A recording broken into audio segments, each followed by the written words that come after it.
Hey folks, welcome back to Gaming Garbage, where we take a look at games, chat about the gaming news in the industry, and of course stream for fun. Today we're going over gaming news. This is September 3rd through the 9th. We do this on a weekly basis, and it's even got its own playlist. There's also tons of playlists, you should check those out. Those get updated every so often. I do more than just gaming news. If you're new to the channel, welcome. We do co-op playthroughs. I'm going through Starfield right now, and I'm streaming that, which I've been enjoying Starfield a lot so far. I'm about 12 or 13 hours in. And then, yeah, we do Off the Cuff, which is taking a look at Game Pass. Really, is it worth it or not? So we take about 30 minutes or an hour, maybe, to kind of see if the games are any good. So I just got one up right now. It's Call of the Wild the Angler. And you guys actually vote on this for Off the Cuff. So there's actually a vote right now on the community page. If you could go ahead and vote on that for me, the more views, I think the better it is. Or the more votes, excuse me, the better it is. So please go ahead and vote. So this gaming news, we're going to be looking at Cyberpunk, talking a little bit about Cyberpunk 2077. And then we're also going to talk about Skull and Bones, and then we're going to be looking into Ubisoft as a company, kind of their future projects and how they're doing financially as a company, looking at their stock. And then a lot of this is going to be talking about Starfield and kind of how it's been going, how people are talking about it, and then kind of my own little issues with Starfield itself. I will eventually do a full Starfield kind of review, but I want to play a lot more hours into it before I actually start doing that. And I forgot to add... I forgot to start a party. Whoops. Hopefully my audio was okay for the first 2 minutes. Well, hey, what I'll do is I'll just edit that out, I think. Maybe. Okay. So yeah, welcome to the channel, folks. Let's go ahead and get started with gaming news. So Cyberpunk 2077. We are confirmed right now that CD Projekt Red, we're only getting one expansion for Cyberpunk. And the reason for this is because there's a few reasons, but the main one is that they were simply running out of time kind of with the game and the other projects that they're wanting to do. And so we also know that they're switching to another engine to create their games off of. They're finally switching to Unreal Engine 5. And Unreal Engine 5 has been around for a while. And so yeah, I'm excited. A lot of companies are switching to that. Like Bethesda, I think, still uses the Creation Engine. But there's really not many out there besides Unreal. And Unreal is still probably one of the best engines out there. And they really work hard to make it so. And so I'm glad they're switching over. But like, the devs need time to figure things out. It wouldn't be good to make a whole new expansion with a new engine. And they just released their first expansion for Cyberpunk, Liberty, I think it's called. And so yeah, unfortunately, Cyberpunk, I think there's a lot of potential there. But as I said before, they just had too many issues initially, and it took up so much time just trying to fix the game. And some of these were game-breaking. Some of these, too, is that, like, the quests wouldn't work. There were crashing and stability issues. They also had trouble with the AI and the lack of difficulty with the police.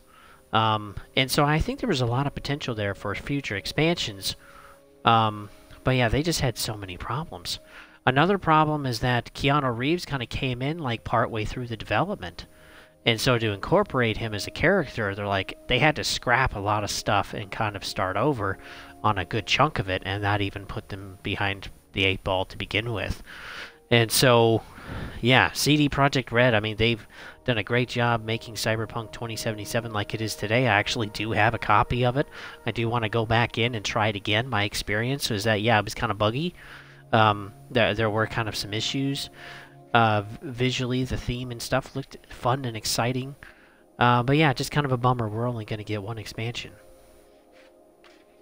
Also, too, is Skull and Bones. So there is still no official release date for Skull and Bones, even though we're basically kind of like 6-7 months away now. And yeah, this game is in major trouble, and so is Ubisoft, and we're going to get into that as we look into their stock. And so the latest news with Skull and Bones is that they're going to have a fourth creative director. Their third creative director has walked away.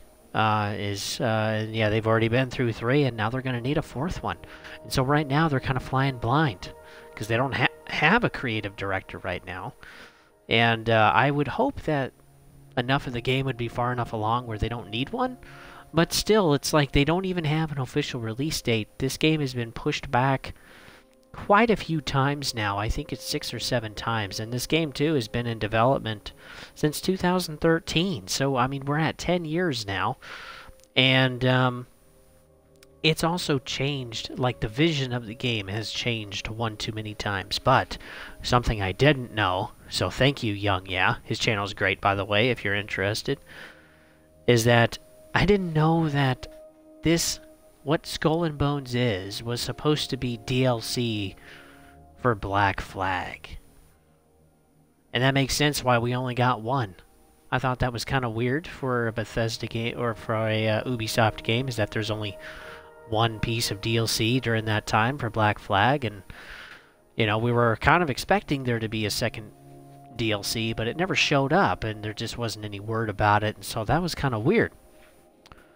Yeah, the fact, again, here's another example, maybe the first example of where a DLC is now turning into a main game. And this one is really crashing and burning, folks, because Ubisoft can't seem to get their stuff together. They also got money from Portugal for this project, and so they have to freaking put it out. They can't, like, scrap it or just call it quits. They actually have to put out this game due to the contract with the government there. And then we know, too, that Ubisoft is ramping up production on their Assassin's Creed stuff, and they're just dumping other IPs and projects and canceling other games. And so that they can go full focus, basically, on Assassin's Creed, which they have 6 titles out that are coming, including Mirage, which will be out on October 5th, I believe. But, man, I mean, Skull and Bones has just been such a mess. I was also a part of one of the beta tests, and man, disappointment. Parts of it were fun, but overall not good. And other people have been talking about it too. They just had another beta test earlier, or at the end of August, just literally like a couple of weeks ago, and so they're getting feedback from that, and we still don't have a release date. So I don't think it's getting any better. But yeah, they have to launch this game. This game is supposed to come out first quarter of 2024. So that would, at the latest, it would make it sometime in March. And yeah, my concern is that, you know, even what IGN showcased, like, earlier this month, is that, you know, they got to, like, beta test it and whatever, and they got to show some stuff, but fundamentally there was nothing different in the game. And what they showed and talked about, I can't trust their review, because they're, in my opinion, they're just making it sound better than it really was. And, like, I don't want to play this. I would love to play it for the channel, but as for myself, like, it's not a game I would be excited to pick up and grab. And some aspects of it are fun. But some aspects, too, that we've even seen in trailers and stuff, or even have the devs talk about it, is like the whole harvesting thing. You just kind of like float up to something and click a button like it's a mobile game. Like, I don't want a mobile game for my console. I really don't. Now, the ship combat was fun, but then again, you don't get to board it. What's the point? Well, I mean, like, what's the point of that? If you can't shoot a ship to death and then board it and take it over, I mean, that's kind of part of the Black Flag experience. And then the fact that this also was supposed to be DLC and that wasn't incorporated into this, quote, new game that they're making, that's just disgusting. But not only is this just an Ubisoft thing, I mean, we also have We also have Modern Warfare 3 that's coming out in November. That's also from a DLC. And then oh yeah, and then Mirage, Assassin's Creed Mirage, another Ubisoft game. That's also was supposed to be a DLC from Valhalla. So it's just like, man, is this now going to become the new trend where we're actually going to get less product and have to pay, still $50 to $70 minimum for a game? Like, I don't want to do this. This isn't better for the industry. It's not a better experience for the players. It's less value. And so, and then too, during this recession that we're all enjoying, the cusp of, who's going to have the money to keep throwing out a whole bunch of money for games that is only maybe 20 hours? Or maybe 40 hours of gameplay. Like, I want to be able to play as much as I can. I want to be able to enjoy the game as much as I can. And for a lot of these games, I wait for sales because, that's more value to me. I'm paying less and getting the same amount of what's in the game. And this, too, is why I like Starfield. I paid $70 well, not me personally. I mean, I got Game Pass, so that's what I'm enjoying it on now. But for a lot of people, I mean, they enjoyed paying $70 or $100, and there's like 200 hours plus full of content and stuff, including all of the mods that are going to be coming later to the space. And so we're going to talk about all that in a little bit too. But taking a look at Ubisoft as a whole, as a company, and so Valhalla was one of their last really big games that launched, and that was November of 2020. That was almost 3 years ago. And they also had Rainbow Six Siege launch in December of 2020. That's their most successful MMO game, right? Well, I guess it's not massive multiplayer online. It's, what would you call that? Arena-based, Fortnite-ish. Anyway, correct me down in the comments if you would. I'd appreciate that. But yeah, Rainbow Six Siege is just kind of part of an experience of multiplayer of team versus team. And there's some other modes in there too, but a lot of it is very microtransaction-y. And Rainbow Six Siege has been one of their most probably successful games that they've had in the last few years. But again, both of these games came out at the end of 2020. Now we're getting to the point where we're almost toward the end of 2023, and even taking a look at Assassin's Creed Mirage, and it's only $50. I still really don't think it's going to sell that well. Looking at some features in the game, going back to roots, but they've added more kind of like takedown maneuvers where the game actually does it for you. And let's face it, folks, Assassin's Creed games in their entirety, in the combat, is not overly difficult. It's actually fairly easy once you get a hold on things and start unlocking some other gear in the game. What makes Assassin's Creed fun is the immersive and expansive experience of being in a world and learning a story. Now with BASM and Mirage, we don't really know what we're going to get, but Ubisoft has already touted that it's about 20 hours of gameplay. Okay. Well, you're going to pay $50 for 20 hours when you probably just bought Starfield, or you just bought Baldur's Gate, or which Baldur's Gate just launched for the PlayStation on the 5th. And so it's like, are you really, are you, where's your money going to go? Probably not Mirage. And so I don't think they're going to see good sales numbers from that at all. Looking forward, the only game that actually really looks good from Ubisoft is Star Wars Outlaws. And I think that is going to be kind of more of a game that's kind of looks and feels more like Jedi Survivor. But that's it. They don't have anything else, unfortunately. And so yeah, this is really putting Ubisoft in kind of a bad light for not only the past few years of their company, but also looking forward, it really doesn't look that good. But like, Avatar Pandora game, I don't think that's going to go very good. They got some mobile games too, which I don't think that's going to go very good. They got the whole, extra Quartz 2.0 blockchain, Bitcoin, whatever kind of a thing that they're pushing out with these statuettes for Assassin's Creed, which again is just stupid. I don't really think people are really going to go for that. You know, you can spend money and look at a figurine that's like maybe 4 to 6 inches tall, or you can just buy a game and play it. And I would rather buy a game and play. You know, not that a few wouldn't pay for it, or that not even I, right? I'd maybe pay for one if it looked really nice. But still, you can go on other websites and buy these Assassin's Creed statues for like $20 or less.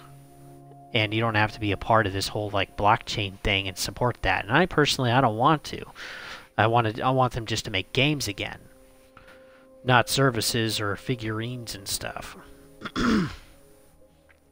So two, this really got me thinking about the company as a whole. It's like, okay, if they really haven't been making a ton of good games lately, if they really haven't been making a lot of good service games, if the good games I remember are years ago, and looking ahead, it's like, well, there's only one really good big one that could help them make some money.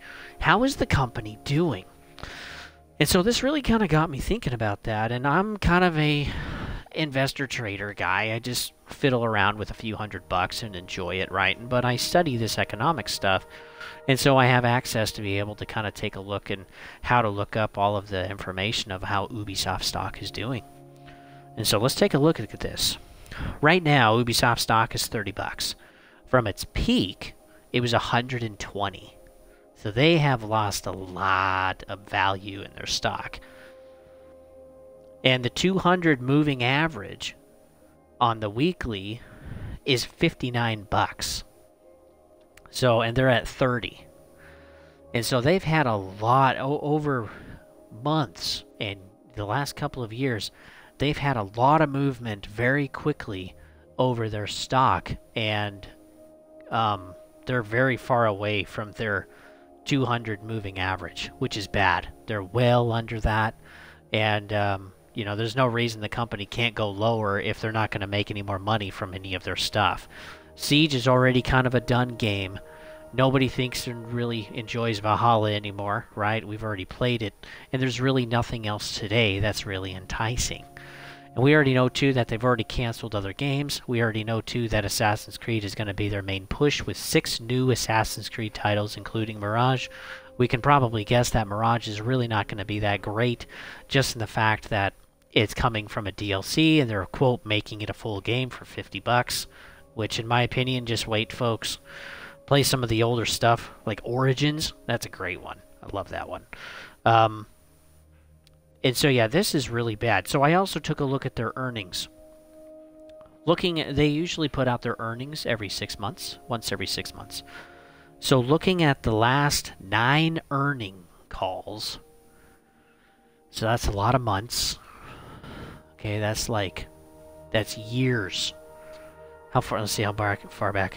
Since 2019. So yeah, 6 out of the 6 out of the 9 last earning reports were bad. They were in the red.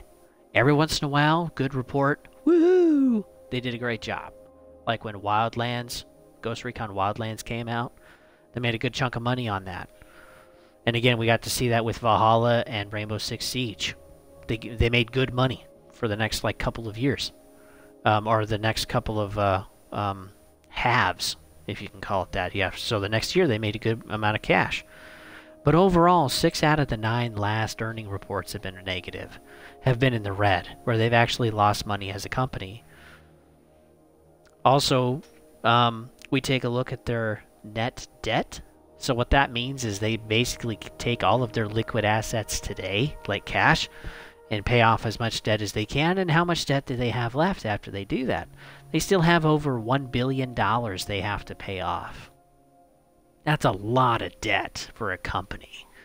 And so in order to pay that off, what they have to do is they have to sell hard assets, like their IPs, for example. You know, and maybe they will in the future. Also took time to look at their cash flow. And for this year so far, their cash flow, their cash flow from last year has primarily been a lot from financing. And so that means that they're making money off of credit which is fine. But when it's the bulk of your the bulk of how you're making money, you have to pay interest on all of that debt, which is why their debt of $1 billion is so high. So they're not actually doing a good job managing the kind of cash flow and financing of their company. And so, yeah, they have to pay the interest on this. And usually companies like Ubisoft have to kind of like re-roll their debt, it's called, and they re-roll it into whatever the new interest is. And generally, since 2008, the interest rate has been going down. Well, the last I think 15 months, the interest rate has been going up due to the Federal Reserve. And so, that debt is no longer the rate that they bought it at. It's probably double what they got it at, or maybe an additional 50%. Maybe instead of paying 5%, now maybe they have to pay 7.5% or even 10% on the same amount of debt. That's huge, folks. That's huge. And then on top of it, they're not really making any money. Man, that's not good. Like, you want to be making money. You want to make sure that you're not taking on a ton of debt, because you got to pay that interest, which just goes into nothingness. It doesn't do anything for you. It's just extra money for the bank. But yeah, Ubisoft is in really bad shape, and so I do wonder that if Outlaws doesn't really go that good, for whatever the reason, I wonder if the company will have to start selling off IPs, or just have to put themselves up for sale entirely. Wouldn't that be freaking nuts? Come on, Xbox. Buy freaking Ubisoft. Let's go. We do know that Ubisoft is going to be a part of the Activision Blizzard thing, so we know at the deal at the very end, basically the CMA of the UK wanted to ensure that Xbox was not just gaining a massive foothold in the streaming space, and so stuff is going to have to be basically streamed through Ubisoft as a middleman, and then it'll be pumped over to Xbox, and that's how Activision Blizzard stuff is going to be ran through. But it's only the King games, and so a lot of those are mobile games. And so I don't think it's going to be everything. And exactly how all these details are going to work out, we don't know. But we do know that Ubisoft is actually going to make some money on something. But they're still not making any type of product that they can, get good cash flow from. So yeah, if Outlaws doesn't work for Ubisoft, I don't know. I think Ubisoft is in serious trouble. Because I even took a look at EA, just to kind of see how they were doing as a company. And they're the complete opposite. They're actually making most of their cash flow from actual products, from actual services that they create. They have very low debt finance, so they're not paying a ton of interest on stuff, and they actually have a fairly good balance sheet for the company. And so, yeah, if I was going to pick one to invest in, hands down, both hands, I would be investing in EA. Even though I don't like their business models, I don't like what they did with Nike for .swoosh products, which are NFT clothes, right? That's going to show up in some game here. It wasn't Madden, so I was wrong about that one. But maybe it'll be in, the new football club, 2024. That's literally coming out later this month. So yeah, Ubisoft is in a bad way, and boy, they got to figure out something. Otherwise, ultimately, they will be done as a company. Let's see. Also, the scores on Madden 2024, really not that good. A lot of people are complaining about it being the same game. There's so many advertisements in the game. There's even an advertisement when you boot up the game at launch.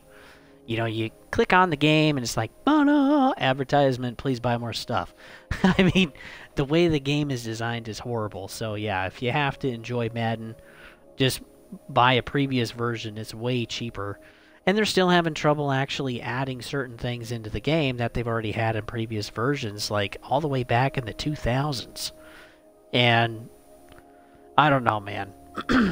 I think Madden's done. Even the creators of Madden were like, "Look, this is a make or break year," and it's like, dude, EA, you fumbled the football, bros. Like, Yeah, I don't know if people are going to buy 2025. In my opinion, people shouldn't. The stuff that I've looked, and if you want to go through analysis, Angry Joe Show just did a review. It's an hour long, but it's a great review. Look at the game and just how it's designed and built, and it's really just designed to take your money. And it's stuff from old previous games that they didn't really fix or change much, which sucks. There's a few things they tweaked and made better. Some of the animations, they brought back franchise mode. Congratulations. But you can't even make your own team in franchise mode. Really? Yeah, how frustrating is that? The unpackaging animation to see what cards you got when you buy a pack of cards to see which players you get to your roster. Even the animation just sucks. It just sucks. Yeah, the Angry Joe Show review of Madden 24 is really good. Take a look at that if you're bored. And then, yes, Baldur's Gate 3 came out last week for PlayStation 5. So, yeah, if you're interested in Baldur's Gate 3 and are not able to enjoy Starfield, and you're on PlayStation, go ahead and look into getting that. The Baldur's Gate 3 numbers are still looking really good. There's still a lot of people playing that game. Last I looked, there was like over 400,000, peak 24-hour period on Steam charts. There's still a lot of people playing it and enjoying it. And yeah, if you're looking for something to play as more stuff comes out, yeah, maybe try that. Okay, now on to Starfield. So what I'm going to be talking about in Starfield is kind of the reviews, kind of the numbers that we have so far of Starfield. We're going to look at the numbers also on Steam, Early Access, and also Game Pass. We're also going to be looking at some of the revenues that this game is generating. We're going to contrast it with as many other games as we can, but we don't have all of the figures for some recent games too, just like Tears of the Kingdom. But yeah, I'm going to try to make comparisons as much as I can. And then we're going to be looking at how it's going on Twitch. And then we're going to have to talk about the PlayStation folks a little bit, because some of you guys are a little bitter, and that's okay. But good grief. Go use your time to enjoy something. Don't just completely hate. And I know not all of you are.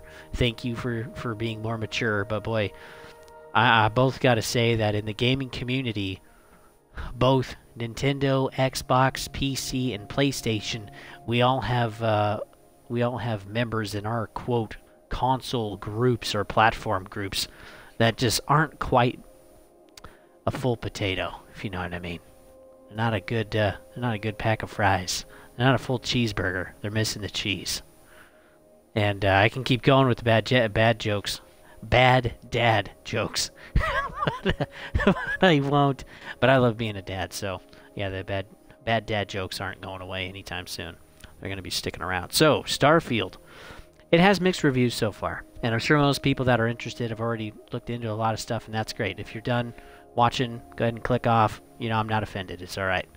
Twitch at Don't Tread on Thee, and YouTube at Gaming Garbage 22. Thank you very much. I'll see you on the next one. For the rest of you that have stuck around, it's mixed reviews.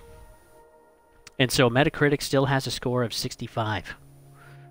So both scores, user scores, these are user scores, have 60s out of 100 for both PC and both for Series X. I know on PC there's also quite a few issues too. Some people are having the game crash. Some people can't even load the game. Yeah, there are definitely some issues there on the PC port, though still the majority of people, probably 70%-ish, from the looks of it, are still actually able to play the game. On Series X, not as many issues, but I know of a few people, including Lion, not me yet. It's been going all right, but there's been also, a few crashes on Series X. And so overall, it's fairly stable, but it definitely needs an update to be a more stable game, especially for PC. OpenCritic, which is a whole bunch of official reviewers, a lot of them, Their average is 87 out of 100. And there's even some reviewers that are giving it a 5 out of 10. Now on OpenCritic, I suggest you take a look at that too yourself, just like Metacritic, to kind of see what reviews are if you haven't bought it yet. But yeah, OpenCritic, there's dozens of official review companies or news agencies that have reviewed Starfield, and yeah, 87 out of 100 is doing pretty good. There's lots of official reviews that I've seen that are basically high 80s or even 90s. I don't think this is going to review better in the long run. I think it'll probably review a little worse as user scores come in, because people are going to see more issues. People are going to have more time to see more bugs. I've even seen a few myself. I've taken pictures of a few, which I think are kind of funny. I'll see if I can get them posted to the channel so you guys can take a look at them and just enjoy them. On the Xbox Store, it has a 4.0 out of 5.0. So it's holding steady right at 80 out of 100. And that's over 5,000 reviews. So if you take a look at the review, if you just look at the easy way, it's like 900 or maybe 1,000 at this point. But if you actually go into the review section, you can see that there's plus 5,000 there. And so yeah, there's a lot of people that have actually taken the time to review it. I put it out there myself personally to kind of talk a little bit about the game. And yeah, I personally, I'm really enjoying it. Microsoft has also seen a really large jump in Game Pass subs. They've seen a ton just in this quarter and in last quarter. They're seeing, right now, they're seeing 120 million concurrent players monthly. And this is just on Game Pass. So probably the majority of those people have actually tried Starfield.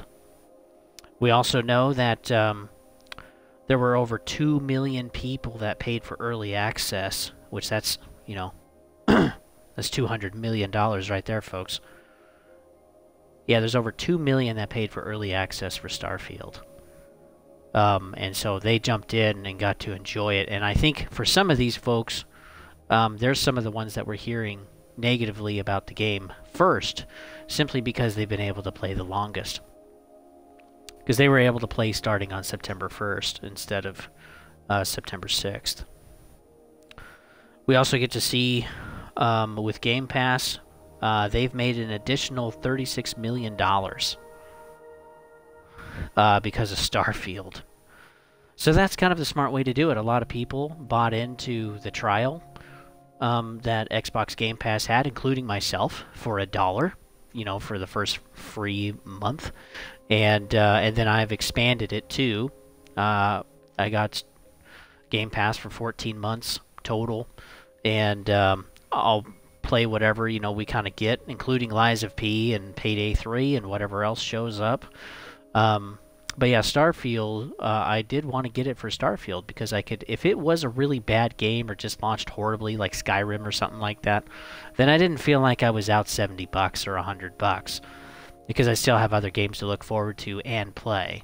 And so I felt Game Pass was kind of a safer, more cautioned option. And when it goes on sale, probably looking toward next Black Friday, I'll probably buy Starfield unless it gets to a really good price before then. Oh, let's see. Ultimate also saw an additional... So, looking at this $36 million that Game Pass made Microsoft, this equals to about an additional 1 to 2 million subscribers just in for Q3 of this quarter, which is crazy. So we got 2 million that paid early access. We got an additional 1 to 2 million that got Game Pass. And then also on Steam, they've had a peak of 313K as of the 8th of this month. And looking at it, I was even looking at it earlier yesterday, and it really doesn't look like it's going to get above that. 300,000 concurrent players on PC. But Todd Howard, they still don't have official sales yet for copies sold. But Todd Howard said across all platforms, they're seeing over 1 million concurrent players on launch. So that was September 6th. So that includes the people that already paid early access. That includes the people on Steam that bought a copy and are also on Game Pass. And yeah, they got to see over 1 million concurrent players on launch. Now, what it is after that, we don't know. Yeah, a lot of people played this game. A lot of people have been waiting for this. Redfall was such a letdown and a failure, and I feel bad for people that actually paid for that. And I think that's why Game Pass actually sold so many subscriptions, is because, again, they didn't want to get screwed over like they did with Redfall. And I think that's smart. And I think that's part of the selling point that Game Pass has, is that even if most of the games aren't woohoo super amazing, you can get some of the bigger ones on day one launch and actually see if they're worth it or not. And so if you're interested in doing that, you can still go to Walmart, you can still go to Fred Meyer, or whoever else has Game Pass cards, and usually, among all of them, you can find a 1-month console Game Pass card and just pay $11. That's pretty cheap. So it lets you try it for a month, and you can try new games like Starfield to see if they're worth it or not. Let's see. Here's some other data for Starfield. Pre-orders on Steam became the top sold game in less than 24 hours. That's crazy. So it saw the most amount of sales. Probably some of that 2 million on early access. That's pretty wild. Plus there was 1 million people playing on launch. That's pretty insane. We do know from the data, though, that most players are actually on Xbox, not PC. So whether through Game Pass or whether just buying the copy themselves, so that they can play on the Xbox. We know that there's still pretty much a good chunk, maybe about 20 or 30% that are still playing it on PC. And unfortunately, they're probably getting the 60 frames and all of that stuff, but the port is a little more messy on PC, and so they're having to struggle with that. So running through all of the numbers, all of the monies, we're looking at Starfield has made $250 million in its first week. And that's pretty good. How does that compare with others? Tears of the Kingdom sold 1.4 million in their first week. Elden Ring sold 10 million copies in its first week on Steam. And then Hogwarts Legacy sold 12 million copies in 2 weeks. But again, we have Game Pass data. But we know that 2 million paid for early access. That's pretty wild. Over 2 million. So that's a good chunk. That's already more than Tears of the Kingdom. And that doesn't include people that actually paid for the game or bought Game Pass. Yeah, you look at all of this shoved together, they probably sold somewhere between 2 and 5 million copies on, in their first week, which would put it with kind of Hogwarts Legacy. That's pretty good. Again, we don't have official launch numbers, and now that we have Game Pass, it's going to be a little more muddy, unfortunately. But I would love to know about how many copies they sold, plus the additional 1 to 2 million subs that Game Pass got. Yeah, we'll get to hear that eventually. We also know that on Twitch, they only have about 85,000 followers for Starfield on Twitch, which is a fairly good number, but I mean, it's nothing like Fortnite or like Minecraft or even some of the other IPs out there like Elden Ring that have sold really, really good. And I think that's because it's not as entertaining. It's a little bit more boring. There's a lot of walking and running. There's a lot of item management, right? People would rather probably watch something else that's more entertaining than, oh, here we go, flying through space, walking through the desert, looking at item management again. I'm over encumbered. Item management a second time, looking at guns. modding on a bench. There's a lot of things in the game that wouldn't really be that fun to watch. And I think once we're kind of done with maybe the first month of Starfield being out, people are going to start tapering off. But even so, right now we have 40 to 65,000 people that are still watching on Twitch at any given time, which is pretty comparable during sometimes with Fortnite, even better than Fortnite, and also with Minecraft. So those are still the two where there's like a tons of viewership on there, and a ton of people still watch those games. So yeah, on Twitch it's doing okay. It's got a good amount, but I think it'll kind of be more like Hogwarts Legacy, where people will get to watch and see what the game is and then make a decision for themselves on whether they want to purchase the game, and then they'll quit watching after that. Oh, so something too, before we get to what I hate about the game, is the PlayStation hate is strong with this one. And so again, as I said, unfortunately, there's a lot of people that are kind of immature about it and wham about the game. And hey, that's their right, honestly. But if you complain about something because you don't have access and it hasn't even come out yet, and you're going to talk about how crappy the game is going to be, you don't have any validity. Like, nobody really cares what you think. If you've played the game and you say it sucks, then yeah, you have validity then, because you actually put some time in. But even like with IGN's reviewer, I doubt they even got to 20 or 25 hours. Because again, he does mention some of the concerns about the game, some of the things that aren't really that great. But it's like, what were people expecting? And I've mentioned this before. It's just like, I feel like people expected this game to be more like No Man's Sky instead of actually being a Bethesda game. And guess what? Bethesda can't make a type of game they've never made before. It's still going to be Bethesda. Now, I agree, some of the game mechanics of a Bethesda game work great for Oblivion, Skyrim, Fallout 4. Those games are great. Even Fallout 76. It works well, right? You get to explore, you get to run around. Even in 76, you get to play with some friends, which is nice when it works. And there's a lot of NPCs, there's a lot of side quests. If you enjoy that, you're going to have a blast. But again, the game is not as entertaining because you still have to worry about encumbrance. You still have to worry about item management. You still have to walk through and take a look at everything kind of in the game to see if you want it or not. But Bethesda thought about some of this type of stuff, and they've made changes to some of those systems or the mechanics in the game to make it a little more streamlined. But people, I don't think, really recognize that.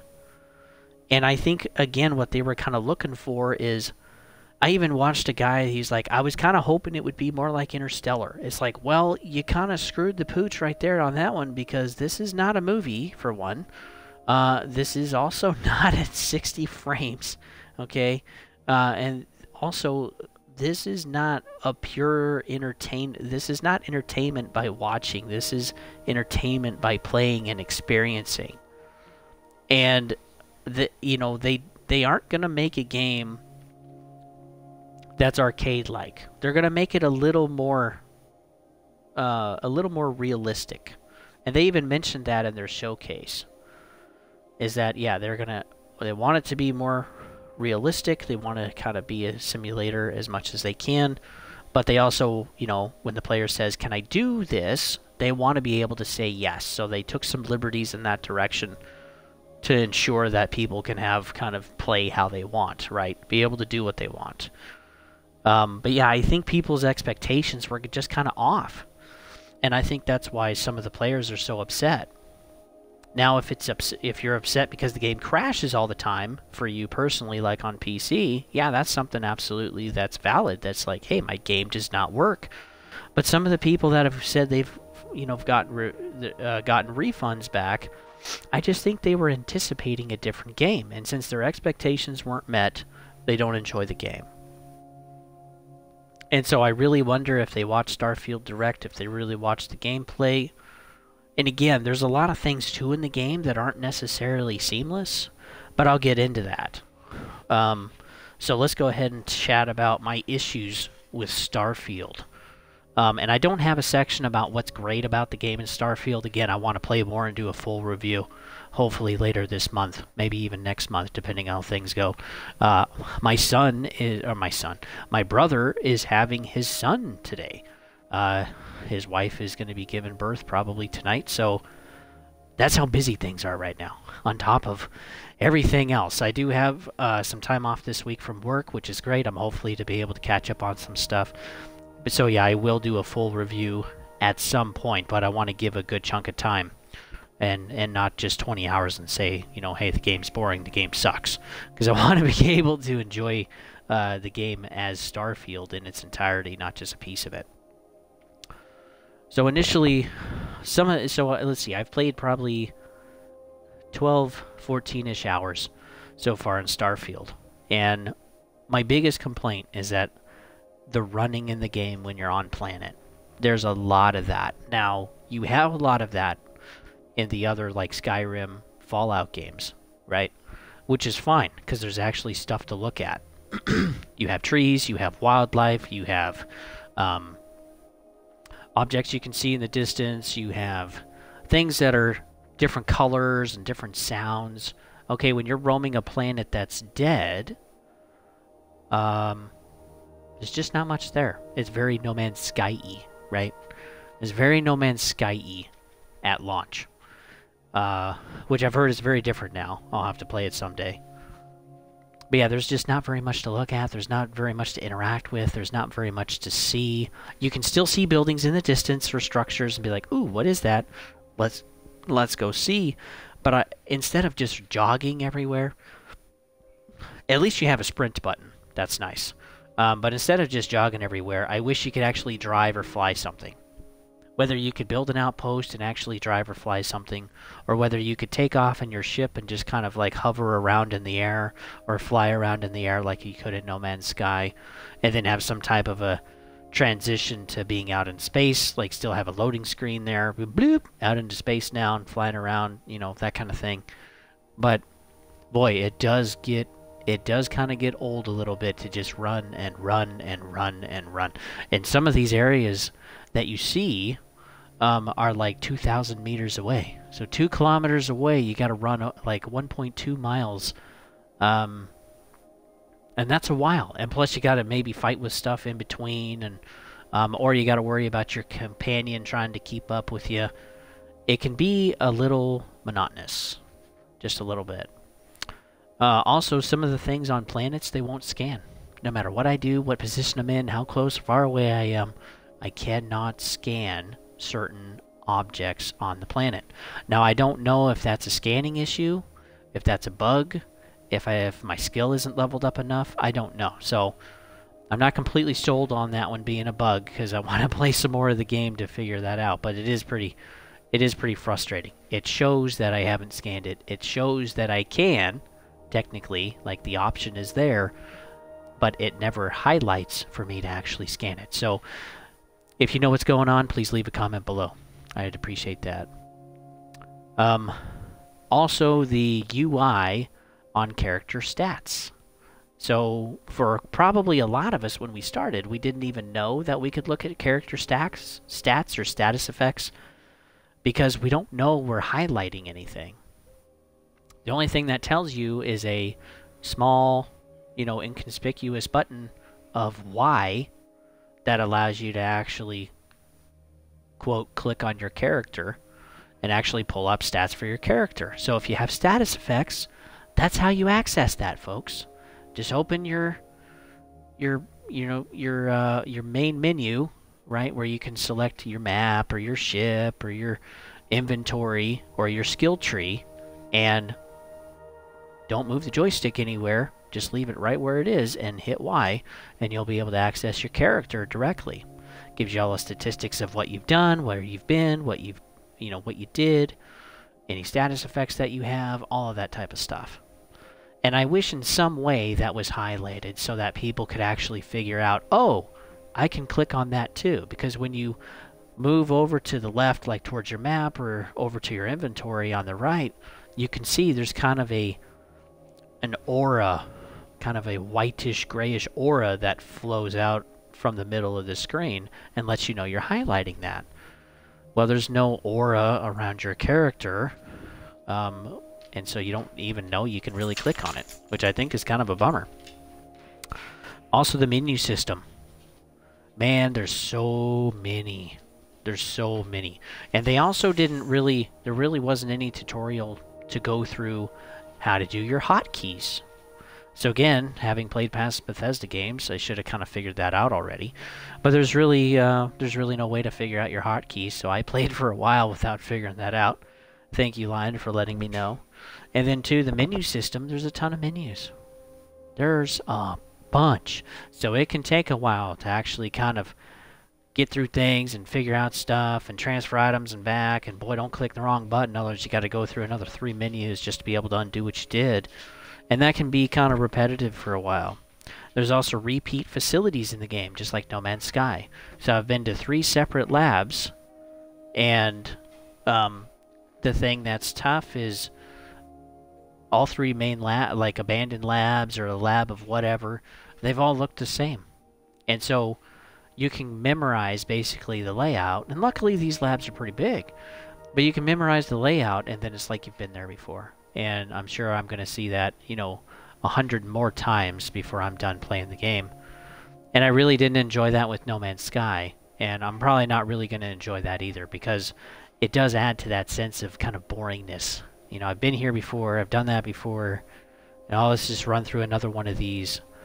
And of course we did get to see that in some of the other games like Oblivion and Skyrim, or like Fallout 4 or Fallout 3. But it didn't feel that repetitive like it does this time. So hopefully there's not too many buildings that are repeated. No Man's Sky was really bad at launch. There's basically like 5 different buildings, and those 5 buildings are spread among quintillion planets, and it's just like, oh my gosh. That's I'm sure it's better. But so far, those are my 5 biggest complaints about the game right now. Some that I think it'd be nice if they could fix them, but it's not huge. One thing is that the game is just kind of slow. It's very slow to kind of get started, and I'm getting close to 15 hours in, and it still feels kind of like a slow game, And there is a lot to the game. There's a lot of tutorials too. I'm still definitely running into tutorials all the time, but there is a lot to the game. And getting started is just kind of slow. So if you if you have started out, or if you haven't even played yet, my suggestion is you just start with the main quest line. Just get started. You get to dig into ships. You get to dig into modding stuff, research and development. You get companions pretty quickly, which is nice. And so that kind of helps get you started and get you moving on through the game. And it was more fun after that.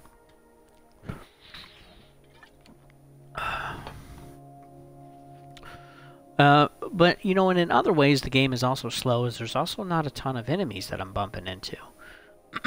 Now, the planets themselves, I wouldn't expect very much. I did have one experience that I thought was pretty fun, where I got to see a ship come down from orbit and land, and then I was able to, engage with them, and then I was able to kind of look at their ship and stuff, which was cool. But the combat is not super challenging yet, in most cases. The terramorphs are horrible, so expect to dump hundreds of rounds when you meet those suckers, kind of like the Death Claws. But I chose one of the skills is Wanted, because I want some of that engagement. I want things to be a little more interesting. I want things to be a little more engaging. And I kind of want that action. Because I don't want to just explore through like cups and medical bays and have that be an enjoyment during my playthrough. I want some kind of random and exciting engagement in the game. But yeah, the game is a little slow, probably most of the time. The character suits. So I have some suits for one of my characters. She's a companion. It's Sarah. She runs around. She follows me, right?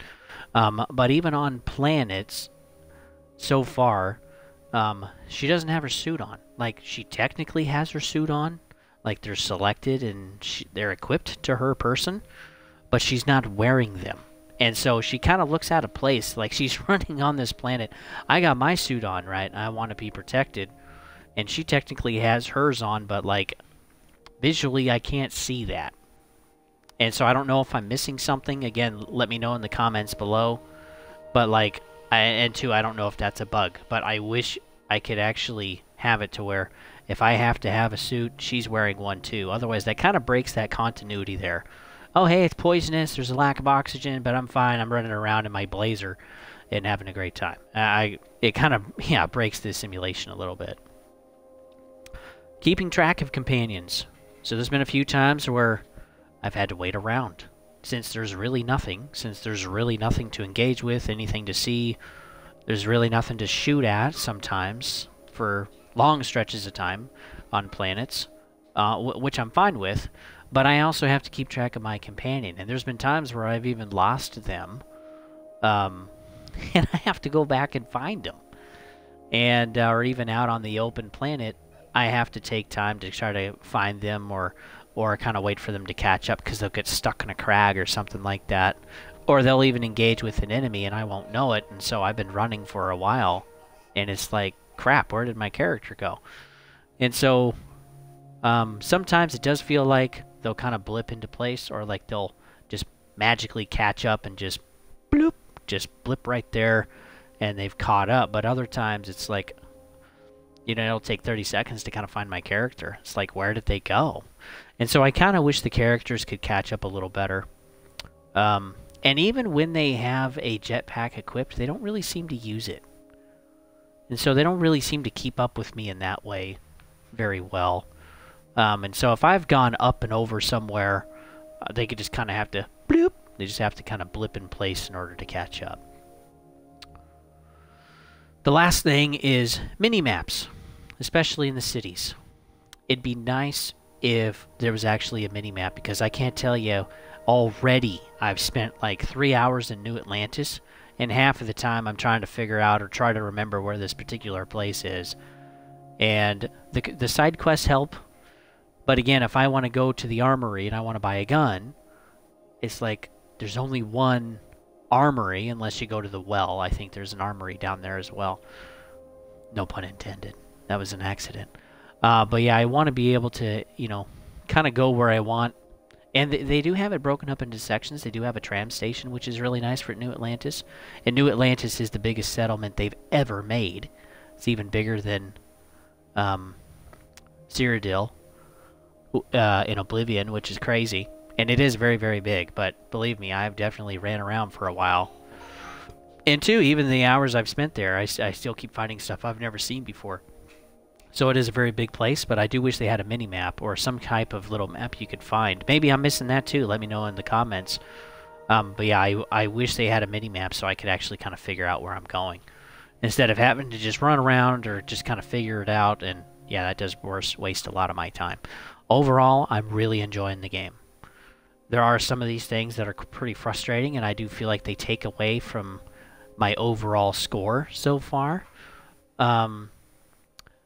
But right now, you know, we don't have mods on console. We do know that those are probably coming, and Todd Howard is going to make a big announcement in the future about mods. And so we'll kind of have to see what that announcement is, but he wants to do it in a, quote, big way. So I'm excited about that.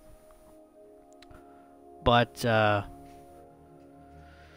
yeah, so that's kind of my overall thoughts on Starfield, and that's some of the data. So far, yeah, it's doing very, very well. I mean, there's been more articles made about it. It's had one of the most successful launches for a video game. They've already made $250 million. To equate that to Destiny 1 at launch, they made $500 million on launch. So they made $250 million in their first week, which is pretty good. So, yeah, I don't think it's going to be amazing. I don't think it's going to be perfect. Because some of those expectations aren't really being met. Some people are having issues with the streamlined. There's a lot of menus. Some people too, like on PC and even on Xbox, are having crash and stability problems. Some people too are having issues with the encumbrance problem, which I think they actually figured that out really well. You can still run if you're encumbered, but you consume your oxygen faster.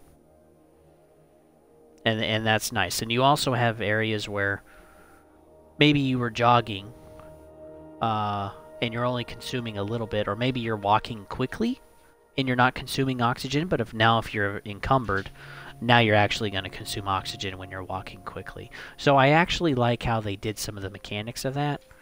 But some people still, I just don't think, understand that this is a Bethesda game.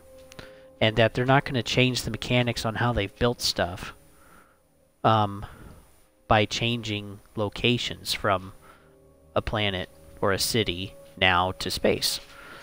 And they have added some stuff for space. I think the shipbuilding is great. I think it's kind of complicated too, so I'm going to have to take some time to figure that out. And I think the space combat is kind of fun when it happens. But yeah, this game is not what people were expecting. And they say, oh, there's loading screens. It's like, did you not remember that there's also loading screens in Skyrim and Fallout 4? Like, again, this is a Bethesda game. This is not From Software, Ubisoft, Square Enix, Activision Blizzard. Thank goodness it's not Activision Blizzard. But, like, this is a Bethesda game, folks. And if you were expecting things to be engineered differently, I'm sorry you're disappointed, but you shouldn't be shocked that it's a Bethesda game. That's my opinion. You know, you're welcome to disagree with that. Do I think they are going to fix some things with their updates? Sure I do. I think they're going to fix stuff. Modders for PC, there's already been over 1 million mods that have been downloaded on the day of launch for Starfield on PC, which is crazy. That's a lot. So there's still a huge community that is going to still building modding stuff today, and those mods are going to be able to come also to console in the future at some point. How that's going to happen, I don't know. There might be some money involved, but we'll have to see. So overall, if you've played Starfield, what are your thoughts? Please leave a comment below and let me know. If you enjoyed the content, go ahead and give me a follow and like this video. All that jazz helps out the algos, of course. And then too, yeah, go ahead and subscribe if you feel I deserve it, if I've kept you entertained. Also too, there's a ton of other stuff on the channel, and I know it's like, hey, I need to kind of have my own niche. Well, my niche is gaming garbage, folks. I talk about the garbage in gaming. And it's as simple as that. And I actually enjoy doing this channel. So you can follow me over at Twitch at Don't Tread on Thee. If I don't answer your message, I'm probably not seeing it because I'm playing the game. I do still take a look at it every so often. I'm trying to get better at that, but it's still not perfect. And then also you can also find me at YouTube, which is where I put most of my time and effort into this channel. And that's at Gaming Garbage 22. So thanks again for your time, folks. I hope you guys are doing well. Stay healthy, stay aware out there. Times are tough, but that doesn't mean you have to quit. You know, work on your future, work on yourselves. And I'll see you on the next one.